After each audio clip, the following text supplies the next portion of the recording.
परमात्मा स्वरूप आहे हे सद्गुरूने ठासून तुम्हाला सांगितले आहे, निश्चयाने सांगितले आहे. जसं एखाद्या शिक्षकाने तुम्हाला शिक्षण दिलं की जमवायला सुरुवात केली, त्याच्यावर तुम्ही अगदी 100% विश्वास ठेवल्यानंतर तुम्ही BA-LLB, डॉक्टर, इंजिनियर ही पदवी जशी प्रदान करता, तशा आपल्या सद्गुरूंनी जो बोध केलेला आहे त्याचं श्रवण करूनच, श्रवण केल्याने तुम्हाला ते प्राप्त होणार आहे. आणि त्या श्रवणासाठी तुमचा सद्गुरूंच्या प्रती खूप निश्चय पाहिजे.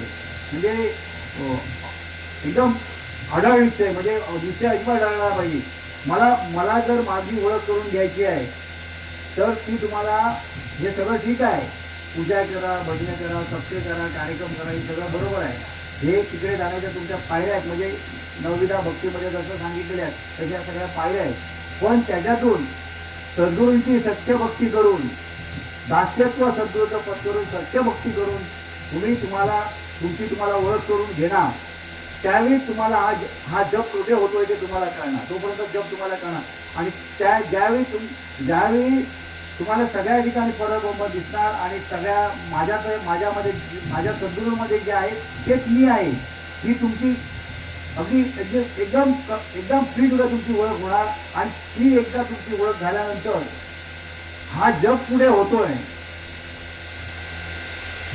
हा 21,600 मिनिटाचा 15 हा जप कुठं होय हा तुम्हाला कळणार आहे.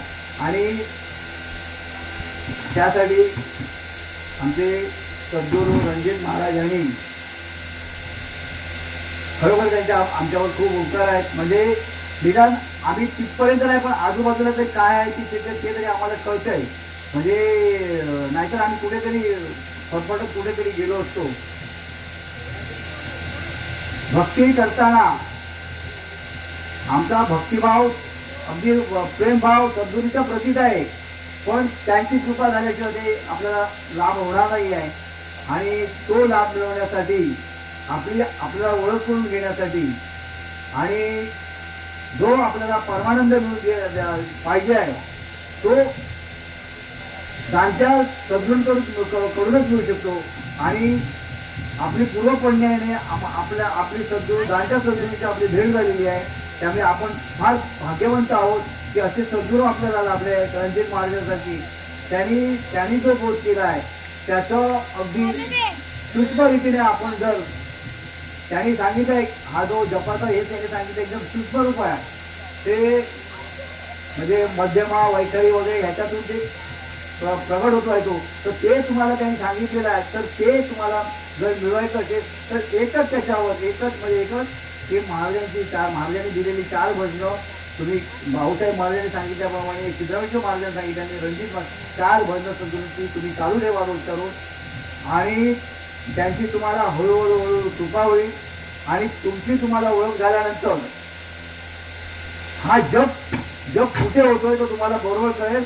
आणि त्यावेळी तुम्हाला हे सगळं बाजूला होऊन तुम्ही एकांतात राहून तो जपाचा तुम्हाला आनंद भोगता येईल.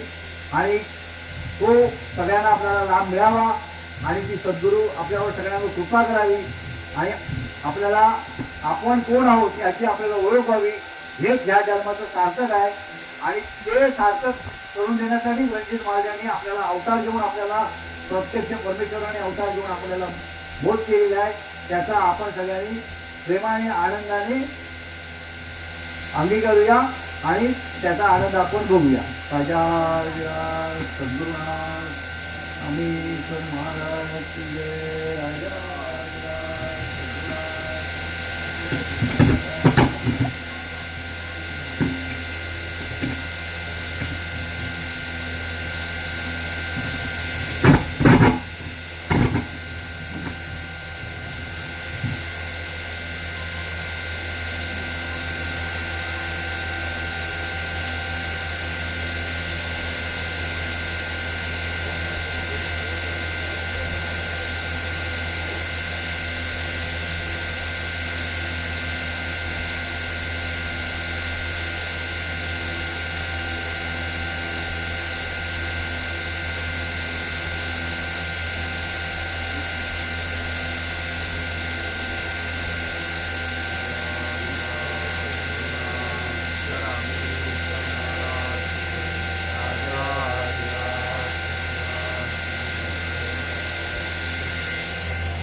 नाहीतर काही लोकांना बरेच अज्ञान लोक पण गुरु मिळावा मिळेल.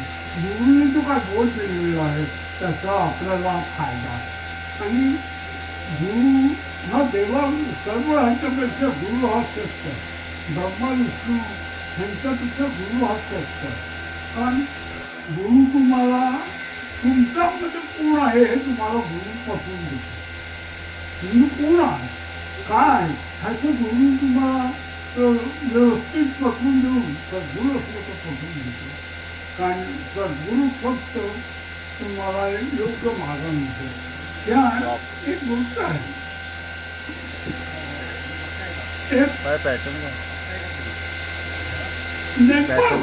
नेपाळ जंगलात गेलो.